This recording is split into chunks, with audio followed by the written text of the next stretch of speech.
예배 나오신 여러분 주님의 이름으로 환영합니다. 오늘 말씀은 언제나 그렇지만 오늘 말씀 정말 중요한 말씀입니다. 왜냐하면 이 땅에 하나님의 아들 그리스도가 이 땅에 오신 이유가 바로 오늘 우리의 이 설교 말씀 속에 있기 때문에 그렇습니다. 그것은 바로 생명이에요. 생명. 오늘 요한일서가 이야기하고 있는 이 생명을 우리 기독교인들은 다 압니다. 그리고 우리 기독교인들은 이 생명을 다 받아서 경험하고 누리고 있어요. 그래서 예수님께서 이 땅에 오셔서 우리들에게 주시는 이 생명을 우리는 다 받는 것이 중요하고, 받은 생명을 우리가 계속해서 보존하고 누리는 것이 가장 중요하다는 것을 우리는 알아야 돼요. 그 메시지가 오늘 요한일서 서두에 나와 있습니다. 오늘 성경에 이렇게 말하죠. 태초부터 생명의 말씀이 계셨다 말합니다. 태초부터 만물을 창조하기 영원전부터 생명의 말씀이 계셨어요. 요한복음 1장에 여러분이 잘 아는 대로 태초에 말씀이 계시니라. 이 말씀이 하나님과 함께 계셨으니 이 말씀은 곧 하나님이시니라. 이렇게 시작을 해요. 그러면서 그 말씀이 이 만물을 지으셨고, 이 지어진 모든 만물 가운데 그가 없이는 지어지지 않은 것이 없다. 이렇게 말씀해요. 한마디로요, 태초부터 말씀이 있었는데 이 말씀은 하나님이에요. 그리고 그 말씀 안에 생명이 있습니다. 그리고 그 말씀이 만물을 이제 창조하셨어요. 그리고 창조한 만물을 지금 그 말씀이 지탱하고 계세요. 지키고 계시고 보존하고 계시는 것을 성경은 이야기하고 있습니다. 뿐만 아니라 그 말씀 안에 생명이 있고 그 생명은 사람들의 빛이다. 이렇게 말씀합니다. 그리고서 그 말씀이 육신이 되어 우리 가운데 거하시고, 태초부터 있던 그 말씀이 육신이 되어 우리와 함께 거하실 때 임마누엘이죠. 임마누엘 하신 그것이 뭡니까? 예수 그리스도시죠. 그러니까 태초부터 계신 생명의 말씀이 육신을 입고 이 땅에 오신 분이 예수님이에요. 그리고 말씀 안에 생명이 있는 것처럼 예수님 안에 생명이 있습니다. 오늘 이 요한 사도가 요한일서를 쓰면서 그 생명이신 그분을 우리가 눈으로 보고 손으로 만져보고 귀로 듣고 했다. 이렇게 말하고 있는 거예요. 곧 창세전부터 있던 말씀이 육신이 되어 이 땅에 거하심으로 우리가 손으로 만져보고 눈으로 보고 귀로 듣는 그런 교제를, 그런 사귐을 우리 제자들이 했다. 이 이야기를 지금 하고 있는 것입니다. 여러분, 예수님 안에 있는 이 생명, 여러분 안에 충만하십니까? 여러분은 이 생명을 다 받으시고 소유하고 계십니까? 인간이 이 생명을 얻는, 예수님 안에 있는 이 생명을 얻는 방법이 뭘까요? 그것도 요한일서에 그대로 가르쳐주고 있어요. 이 생명은요, 요한일서 5장에 보면 또 증거는 이것이니 하나님이 우리에게 영생을 주신 것과, 생명이죠. 그 생명이 그의 아들 안에 있는 그것이니라. 아들이 있는 자에게는 생명이 있고 하나님의 아들이 없는 자에게는 생명이 없느니라. 그래서 예수가 하나님의 아들 그리스도이심을 믿는 자는 다 생명을 얻느니라. 이렇게 5장에 말하고 있어요. 요한복음에도 말씀하시죠. 영생은 곧 유일하신 하나님과 그가 보내신 이 예수 그리스도를 아는 것이다. 그를 믿는 것이다 라고 얘기해요. 그러니까 여러분, 이 땅에 있는 사람들이 예수님의 생명을 얻을 수 있는 방법은 뭐냐? 그 예수님을 하나님으로, 그리고 나의 주님, 구주로, 주님으로 모실 때, 믿을 때 그 생명이 우리 안에 들어오는 거예요. 우리 안에 있는 거예요. 예수님을 하나님의 아들로 믿으면 다 생명이 있어요. 그래서 여러분, 내 안에 예수님의 생명이 있느냐 없느냐는 어떻게 내가 확인할 수 있느냐? 그것도 요한일서에서 얘기하고 있어요. 이 생명이 하나님의 아들이 믿는 자는 다 자기 안에 증거가 있다라고 말해요. 곧 이 증거가 뭐냐? 바로 믿음이에요. 내가 예수의 생명이 있느냐 없느냐, 그 증거가 우리 안에 있는데, 우리 안에 있는 그 증거는 바로 내가 예수님을 하나님으로 믿고 있는 믿음이 있느냐 없느냐, 그게 증거라는 거예요. 이 믿음이 있으면 다 하나님께로부터 난 자가 되고, 이 믿음이 있으면 예수 안에 있는 생명을 다 받는 거예요. 그래서 믿는 자는 다 생명이 있는 것입니다. 우리는 이렇게 말했어요. 목사님, 저는 예수님을 믿지 않아도 저에게 생명이 있어요. 저 지금 살아 있습니다. 제가 가지고 있는 이 생명이 있는데 뭐 또 무슨 생명이 필요합니까? 라고 질문할 수 있어요. 여러분, 우리가 생각하고 있는 생명이라는 거, 이 육신의 생명, 지금 심장이 살아서 뛰고 있으면서 유지하고 있는 이 생명, 여러분 이 생명을 한번 생각해봐요. 육신의 생명, 이게 진짜 생명일까요? 이 육신의 생명은요, 이 뛰고 있는 이 심장이 뛰고 있는 이 생명은요, 지금 어디를 향해 가고 있습니까? 죽음을 향해 가고 있는 생명이에요. 이 육신의 생명은 곧 죽어요. 그렇기 때문에 우리가 생명이라고 믿고 있는 이 육신의 생명은요, 엄밀히 말하면 참 생명이 아니에요. 살아있다라고 하지만 결국 죽음을 향해 가고 있는 거예요. 죽음이 목적지예요. 그러니 이게 무슨 참 생명입니까? 살았다 하나 죽은 것과 낭불한 인생을, 시간을 보내고 있는 거예요. 우리에게는 이 육신의 생명이 아닌 오늘 성경에 말한 태초부터 영원히 살게 하는 그 생명이 우리에게 필요해요. 예수님 안에 있는 이 생명. 이 생명이 우리에게 있어야만이 우리가 참 생명을 얻는 것입니다.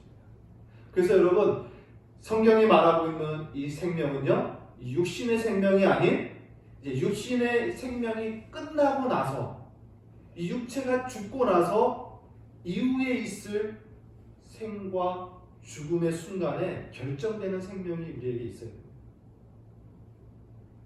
우리가 죽고 나서 우리의 영혼이 이제 영원히 죽느냐 아니면 영원히 사느냐, 이 생명이 우리에게 가장 중요한 거예요. 영원히 사느냐 죽느냐가 중요한 거예요. 에베소서에요, 우리가 다 죄와 허물로 죽었나니 라고 기록이 돼요. 사람은요 다 죄와 허물로 죽어 있다라고 성경은 선언합니다. 그러니까 육체는 살아있지만 우리의 영혼은 죄와 허물로, 우리의 영혼은 다 죽어 있어요. 또 우리가 이 죽은 영혼은요 어둠과 같아요. 빛이 없어요. 아까 말씀드렸잖아요. 예수님 안에 생명이 있고 그 생명은 사람들의 빛이라고 말했어요. 그 생명이 있는 자는요 영혼에 빛이 비쳐서 밝아요, 환해요. 근데 영혼이 죽어있는 사람은요 어둠이 있습니다. 그 영혼이 캄캄해요. 빛이 없어요. 그래서 아무것도 알지 못해요. 진리가 무엇인지도 모릅니다. 하나님이 누구인지도 모릅니다. 생명이 무엇인지도 모릅니다. 천국이 와닿지도 않아요. 이게 영혼이 어둠 가운데 있는 거예요. 곧 죽어 있는 겁니다. 우리 인간은 죄와 허물로 죽어 있어요. 근데 예수님께서 그가 죄와 허물로 죽었던 우리를 살리셨도다. 에베소서에 말합니다. 이 장이. 궁일이 풍성하신 하나님이 우리를 사랑하신 그 큰 사랑으로 허물로 죽은 우리를 그리스도와 함께 살리셨다. 또 함께 일으키사 그리스도 예수와 함께 하늘에 앉히셨느니라. 결국 여러분, 이 기독교가 말하는 이 생명은요, 믿는 자가 받는 이 생명은 뭐냐?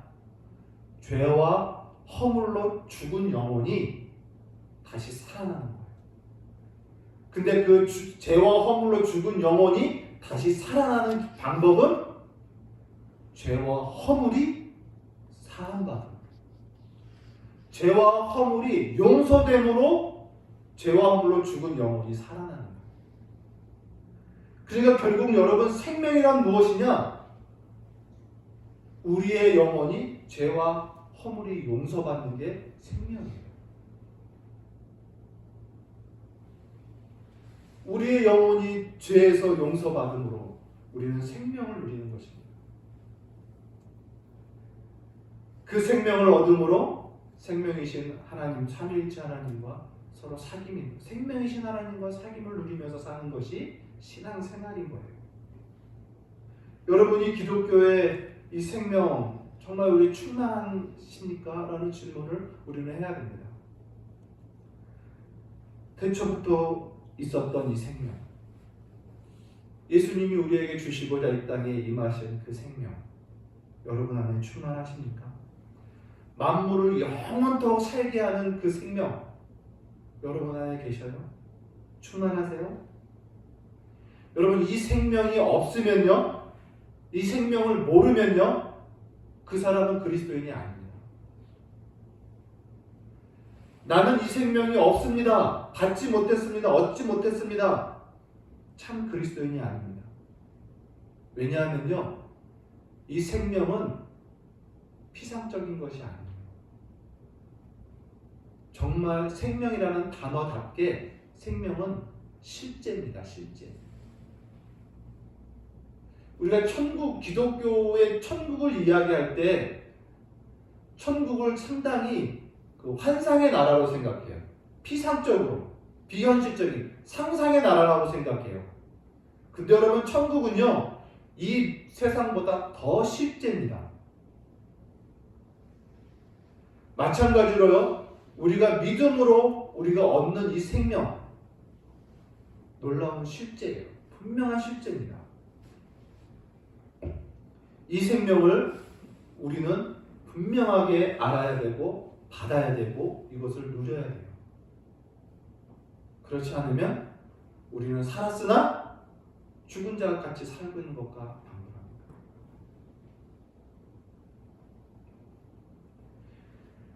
자, 다시 한번 말합니다. 이 생명은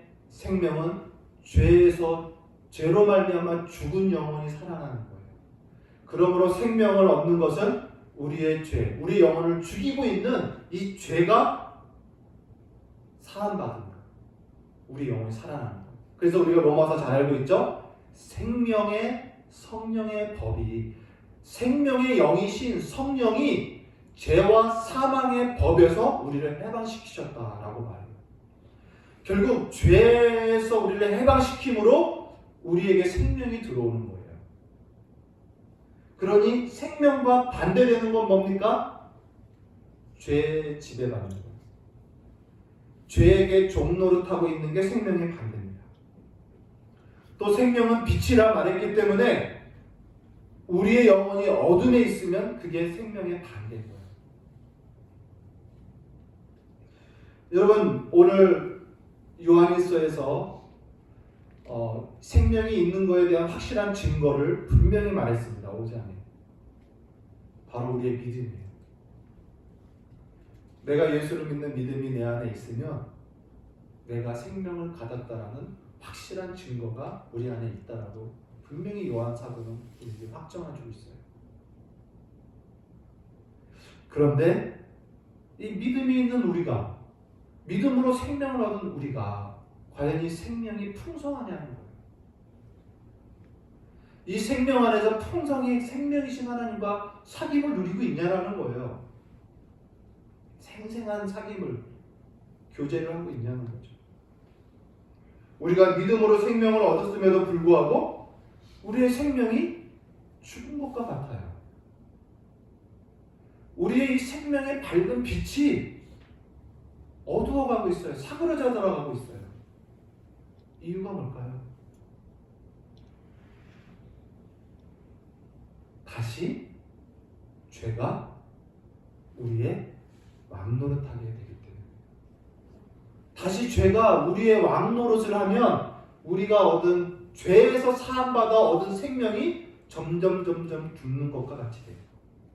그 죄가 벗어남으로 밝아진 우리의 영혼이 점점 어두워지고 점점 사그러져 가는 빛이. 그래서 오늘 본문에 이 생명을 다시 회복하고 다시 생명력 있게 누리는 그 길을 우리에게 가르쳐주고 있습니다.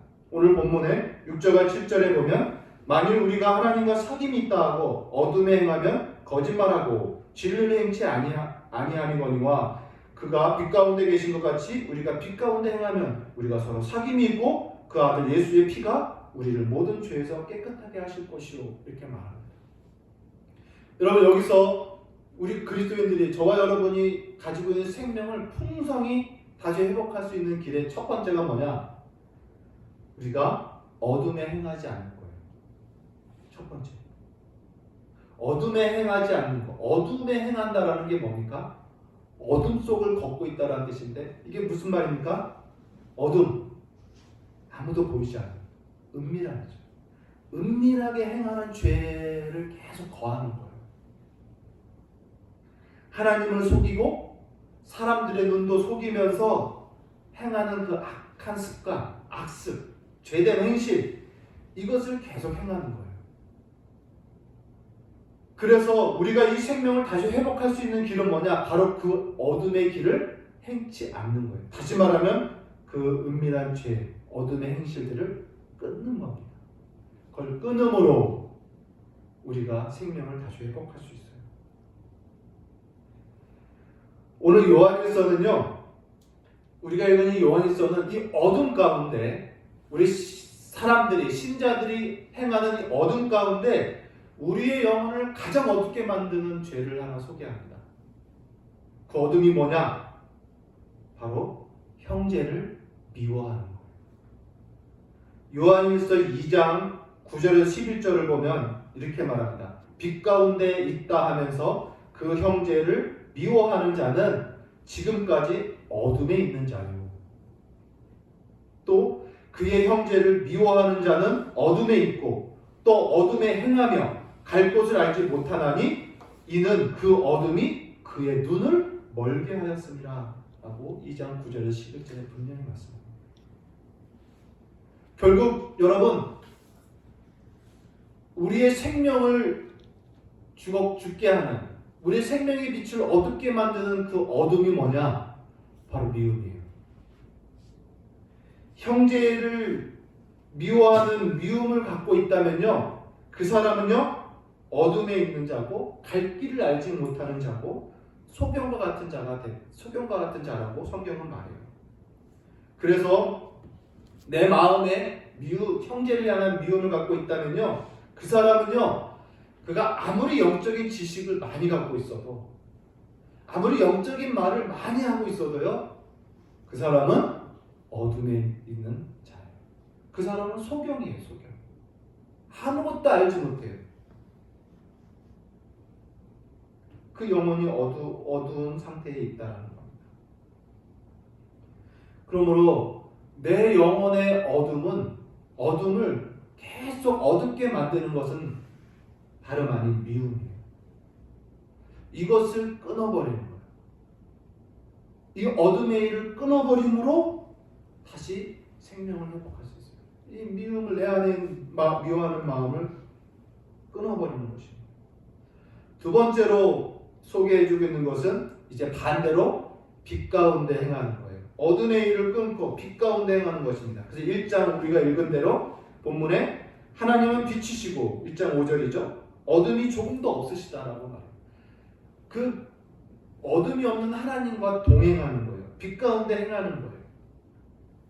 그래서 7절에 보면 그가 빛 가운데 계신 것 같이 우리도 빛 가운데 행하면 우리가 사귐이 있고 그 아들 예수의 피가 우리의 모든 죄를 깨끗하게 하실 것이라고. 그러니까 빛 가운데 행하는 거예요. 빛 가운데 행한다는 건 뭡니까? 방금 말씀드린 대로 빛이신 하나님과 동행하는 거예요. 빛이신 하나님의 눈 앞에서 살아가는 거예요. 코람이 되어 하나님 면전에서 항상 사는 것처럼 내 삶의 행실을 조절하며 사는 거예요. 그게 빛 가운데 행하는 겁니다. 하나님의 말씀을 따라 순종하고 주의 진리를 따라 살아가는 것. 그러한 삶이 빛 가운데 행하는 거예요. 거짓 없이 정직하게 사는 거죠. 그러면서 동일하게 그 빛 가운데 살게 해주는 그 빛의 한 가지를 또 소개해 주고 있어요. 우리의 생명을 더 빛나게 하는 그 빛이 무엇이냐? 바로 형제를 이제 사랑하는 거예요. 동일한 요한일서 2장 10절에는 이렇게 말합니다. 그의 형제를 사랑하는 자는 빛 가운데 거하여. 형제를 사랑하는 자는 빛 가운데 거합니다. 자기 속에 거리낌이 없느니라. 그리고 3장 14절은 이렇게 말합니다. 우리가 형제를 사랑함으로 사망에서 옮겨 생명으로 들어간 줄 우리가 압니다. 너무나도 노골적으로 이야기하고 있어요. 우리가 형제를 사랑함으로 사망에서 생명으로 옮겨졌다는 것을 우리가 알고 있다는 거예요. 그만큼 형제를 사랑하는 것은요, 우리의 생명을 더 생명되게 하는 거예요. 그러면서 사랑하지 아니하는 자는 사망의 어둠에 머물러 있느니라. 이렇게 말씀하고 있습니다. 더 말씀해 볼까요? 4장에는요 뭐라고 말하냐면요 17절에 사랑이 우리에게 온전히 이루어진 것은 이렇게 시작해요. 사랑이 우리에게 온전히 이루어진 것은 우리로 심판날에 담대함을 갖게 하려 함이라 라고 말합니다. 무슨 말입니까? 18절 이어서 나온 말이 뭐냐면 사랑 안에는 두려움이 없나니 온전한 사랑은 두려움을 내쫓느니라. 두려워하는 자는 사랑을 온전히 이루지 못하니라. 이렇게 말해요. 결국 여러분 신자들의 영혼에 형제를 사랑하는 마음과 사랑하는 삶을 살면요 그 사랑이 마지막 심판날에 대한 두려움을 다 쫓아낸다는 거예요. 반대로 말하면 내가 사랑하는 마음이 없고 미워하는 마음이 있으면요 신자임에도 불구하고 심판날이 두려워요. 생명을 얻은 신자임에도 불구하고. 그래서 이 육신의 생명이 죽는 것도 무서워. 우리 참 신자는요 생명을 받았기 때문에요 이 육신의 죽음이 솔직히 두렵지가 않습니다. 오늘 죽든 내일 죽든 영생으로 들어가는 길이기 때문에 두려움이 없어요. 이 놀라운 생명을 받았음에도 불구하고 마음에 형제를 향한 사랑이 없고 도리어 미움이 있으면요 심판날이 두려워요. 그러나 사랑은 두려움을 내어 쫓나니 사랑이 온전히 우리 안에서 이루어졌다라고 말하는 것입니다. 이처럼 여러분 형제를 사랑하는 것이 가장 밝은 빛 가운데 거하는 거예요. 그래서 우리가 이 생명을 회복하는 길 두 가지, 어둠의 일을 끊고 빛 가운데 행하는 겁니다. 특별히 가장 어두운 것 중에 하나가 형제를 미워하는 것을 끊고 가장 빛 가운데 거하는 것은 형제를 사랑하는 거죠. 그러면 오늘 우리가 읽은 본문 7절이죠. 7절에 그러면 예수의 피가 우리의 모든 죄를 깨끗하게 한다. 여러분 아까 서두에서 말씀했어요. 생명은 뭐라고요? 죄에서 깨끗함을 받아 얻게 된 생명이에요. 그러니까 우리가 이렇게 빛 가운데 거하고 어둠을 끊으면요 예수의 피가 우리의 죄를 또 깨끗하게 해주신대요. 그래서 생명을 누리게 되는 거예요. 다시 모든 죄가 깨끗하게 됨으로 생명을 다시 찾는 것과 같은 거예요. 죄사함으로 얻은 생명, 그걸 다시 누리게 되는 것입니다. 이것이 생명을 풍성히 누리게 하고 회복하는 길의 방법이에요. 마지막 세 번째 소개해 주는 건 뭐냐면 8절과 9절입니다. 만일 우리가 죄가 없다고 말하면 스스로 속이고 또 진리가 우리 속에 있지 아니할 것이요 만일 우리가 우리 죄를 자백하면 그는 미쁘시고 의로우사 우리 죄를 사하시며 우리를 모든 불의에서 깨끗하게 하실 것이요. 세 번째는 우리의 죄를 자백함으로 생명을 회복하는 겁니다. 여러분 여기서 자백이란 말이요 어떤 의미냐, 어떤 단어냐면 낱낱이 입으로 아뢰는 것을 말해요. 이 자백을요 그냥 단순하게 인정하는 차원이 아닙니다. 일반적으로 시인하는 차원이 아니에요. 아 하나님, 네, 저 죄인입니다. 아 그럼요, 하나님, 전 죄인 중에 괴수입니다. 모든 인간은 죄인이죠. 제가 죄인임을 저는 인정합니다. 이런 것이 아니라 자신의 죄를 자백한다는 건 낱낱이 숨김없이, 다시 말하면 빠짐없이 입으로 아뢰는 거예요. 그러면 하나님이 그 죄를 사하시고 더 나아가 모든 불의에서 우리를 깨끗하게 하신다. 우리를 깨끗하게 하는 은혜를 경험해요. 저는 이 시간에 저와 여러분 함께 생각해 보고 싶어요. 뭐냐면 여러분 성경이 말하는 이 죄사함,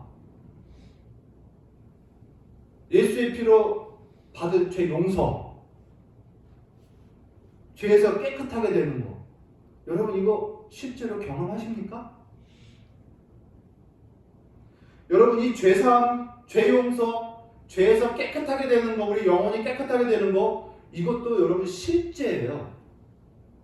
이것도 피상적으로 생각하는 경우가 참 많아요. 아까 천국을 피상으로 생각하는 것처럼, 생명도 피상인 것처럼, 죄사함도 죄 용서도 피상적으로 생각해요. 아니에요, 여러분. 실제입니다. 머리로만 죄사함 받았어라고 그렇게 인정하고 끝내는 것이 아니라 실제 깨끗함을 경험하는 거예요. 구약 성도들은요, 이것을 실제로 경험하는 사람들이었어요. 사도행전에 보면 베드로가 성령의 충만을 받고 설교를 합니다. 설교를 하니까 수많은 무리가 그러면 십자가에 죽은 예수를 자기네들이 죽인 것을 알고 나서 탄식하며 그러면 어찌할꼬 우리가 그 죄에서 어떻게 구원을 받을까 하면서 막 탄식할 때 베드로가 뭐라고 말합니까? 너희가 죽인 그 예수의 이름을 믿으라. 그리하면 하늘에서 너희가 유쾌하게 되는 날이 임할 것이다 라고 말해요. 하늘로부터 유쾌하게 되는 날, 그게 뭡니까? 유쾌가 뭐예요?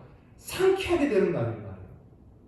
주 예수를 믿으라. 그러면 너의 영혼이 상쾌하게 된다는 거예요. 실제입니다. 실제로 우리 영혼이 깨끗하게 되어지는 것을 경험한다라고 말하고 있어요. 구약 성도들도 마찬가지예요. 특별히 다윗을 우리 생각해봐요. 다윗은요, 자신의 범죄로 말미암아 이 생명력을 잃어버렸던 경험이 있어요. 우리가 잘 알고 있는데요.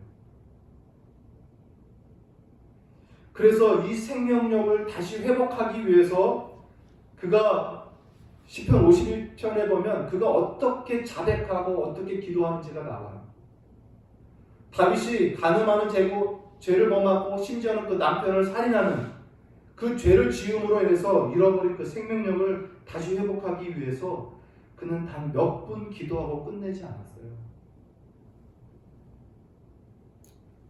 그는 실제로 자신의 죄가 하나님께서 우슬초로 물을 뿌려 씻어지는 것을 경험할 때까지 그는 기도합니다. 그 영혼이 깨끗하게 되고 진짜 다시 유쾌하게 되고 기쁨이 회복되고 다시 참 자유, 참 생명을 얻을 때까지 그는 간절히 기도해요. 51편의 시편의 고백을 제가 좀 읽어드릴게요.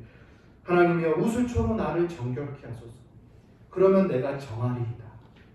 나의 죄를 씻어주소서. 내가 눈보다 희리이다. 여러분 이렇게 말하고 자기 오늘 생각으로 나 용서받았어 이렇게 아니에요. 내게 즐겁고 기쁜 소리를 들려주소서. 사하신다라는 음성이죠. 그래서 주께서 꺾으신 뼈들로 다시 즐거워하게 하소서. 주의 얼굴을 내 죄에서 돌이키시고 내 모든 죄악을 지워주소서. 하나님이여 내 속에 정한 마음을 창조하시고 내 안에 정직한 영을 새롭게 하소서. 나를 주 앞에서 쫓아내지 마소서. 주의 성령을 내게 거두지 마소서. 주의 구원의 기쁨을 다시 회복시켜 주소서. 내 안에서 자원하는 심령이 다시 일어나서 주님께 붙어있게 하소서. 이 고백을 다 잃어버렸어요. 죄로 인해서. 다윗은 이것이 회복될 때까지 수일을 금식하며 엎드려 기다립니다. 여러분, 죄사함은요 실제예요. 우리가 통상적으로 죄 회개하는 것이 아니에요. 그냥 일반적으로 통상적인 시인하는 게 그게 회개가 아니에요. 낱낱이 자백하고 탄식으로 회개함으로 죄사함을 받아야 돼요. 경험해야 돼요. 왜요? 하나님은 지금도 살아계셔요. 그리고 그 죄 씻음을 우리가 받을 때 우리의 생명력이 다시 일어나는, 다시 회복되는 것입니다. 여러분, 이 세 가지를 기억하세요. 태초부터 있던 생명을 우리에게 주시기 위해서 삼위일체 하나님 중에 제2위신 성자께서 사람이 되시고 친히 자신의 생명을 십자가에 죽으심으로 피를 흘림으로 우리에게 주셨어요. 그 생명은 영원합니다. 이 영원한 생명을 받아놓고도 우리가 생명 없는 자처럼, 생명의 빛을 받았음에도 불구하고 빛이 없는 희미한 자처럼 우리가 신자의 삶을 살아서는 안 되죠. 근데 그 요인은 바로 죄예요. 죄가 우리의 영혼을 왕노로 다시 하기 때문에 우리의 생명력이 다시 희미하고 죽은 것 같아요. 그것을 끊어버리는 것은 어둠을 끊고 다시 빛 가운데 거하며 우리의 죄를 날마다 자백하며 그리고 죄 씻음을 경험하며 우리의 생명력이 다시 살아나는 거죠. 특별히 마음의 미움을 끊어버리고 형제를 향한 사랑을 다시 일으키는 거예요. 그러면 담대함이 없습니다. 심판날의 앞에서도 담대함이 없어요. 두렵지가 않아요. 그 사랑이 있습니다. 여러분, 이 요한일서를 쓴 사도 요한이 이 글을 쓴 이유를 우리에게 밝혀주고 있어요. 2장 1절 같이 볼까요? 2장 1절 같이 읽겠습니다. 시작. 나의 자녀들아, 내가 이것을 너희에게 쓰면 너희로 죄를 범하지 않게 하려 함이라. 만일 누가 죄를 범하여도 아버지 앞에서 우리에게 대언자가 있으니 곧 의로우신 예수 그리스도시라. 사도 요한이 이 글을 쓴 이유는 하나예요. 생명 얻은 너희들이여, 죄에서 용서받아 생명을 얻으니 다시는 죄를 짓지 말라. 이것을 위하여 이 글을 쓴 거예요. 왜 다시 죄가 왕노릇하게 만드냐는 거예요. 또 뭐라고 말합니까? 혹 죄를 범하였을지라도 두려워하지 말라는 거예요. 우리에게 그리스도가 계시니 그에게 나아가서 죄사함을 받으면 되니까 두려워하지 말라는 거예요. 2장 12절과 14절은 또 노골적으로 말합니다. 자녀들아, 내가 너에게 쓰는 것은 너희 죄가 그의 이름으로 말미암아 사함을 받았습니다. 이것을 위해 샀다라는 거예요. 더 나아가서 뭐랍니까? 청년들아, 너희가 악한 자를 이기었습니다. 더 나아가 아이들아, 너희가 흉악한 자를 이기었습니다. 이게 생명이에요, 여러분. 기독교의 생명은요, 악한 자를 이긴 생명이에요.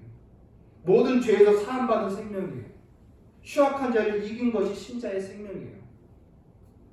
이것을 알게 하기 위해서 이걸 썼다는 거예요. 그러므로 너희가 이미 죄사함을 받았으니 죄에서 승리하라. 다시 죄가 왕노릇하지 못하게 하라. 너희의 생명이 너희 왕노릇하게 하라. 이 이야기를 하고 있는 거죠. 그리고 혹 그러다가 또 죄를 범할지라도 우리의 대원자 예수 그리스도가 계시니 두려워하지 말라. 그에게 나가 자백하고 생명을 다시 얻으라고 말합니다. 사랑하는 성도 여러분, 오늘 말씀을 통해서 우리가 주님이 우리에게 주신 이 생명을 우리가 더 풍성히 누리는 귀한 은혜가 있기를 바랍니다. 우리가 죄를 지으면서도요, 죄를 안 지은 자처럼 그냥 있어서는 안 돼요. 죄를 지으면서 괴로움도 없으면 안 돼요.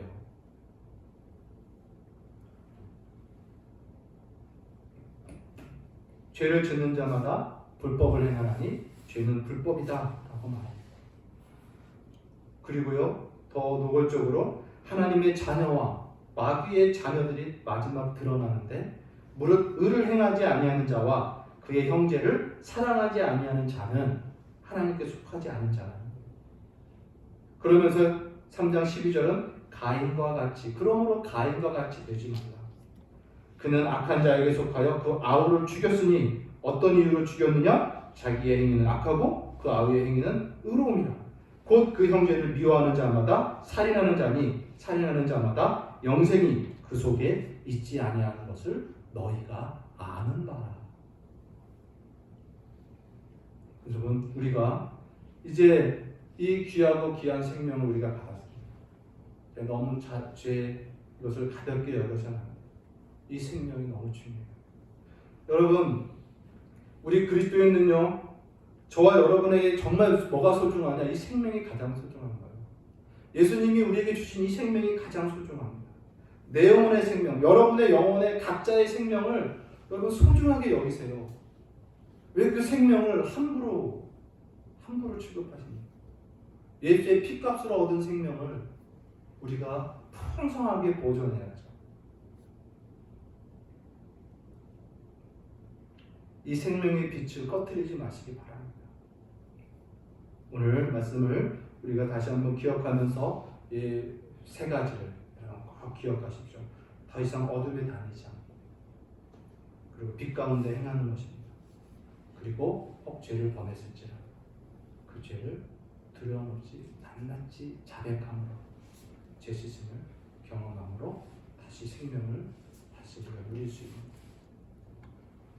오늘 말씀을 통해서 생명이신 예수님과 교제하는 삶을 날마다 누리는 귀한 성도가 되기 위하여 우리가 이 세 가지를 기억하고 다시 한번 죄에서 벗어난 생명력이 풍성한 삶을 사는 귀한 성도 되시기를 주의 이름으로 간절히 소원합니다. 기도하겠습니다. 하나님 아버지, 감사합니다. 이 생명, 영원한 생명이며 어느 누구도 빼앗을 수 없는 영생인 것을 고백하는데, 이 생명을 이 땅에서 우리가 더 생생하게 누리고 풍성하게 누리는 귀한 성도들 되게 하여 주시고, 이 생명력으로 말미암아 하나님과 사귐을 놀랍게 누리며 살아가는 귀한 성도들 되게 하여 주시옵소서. 예수님의 이름으로 감사하며 기도합니다.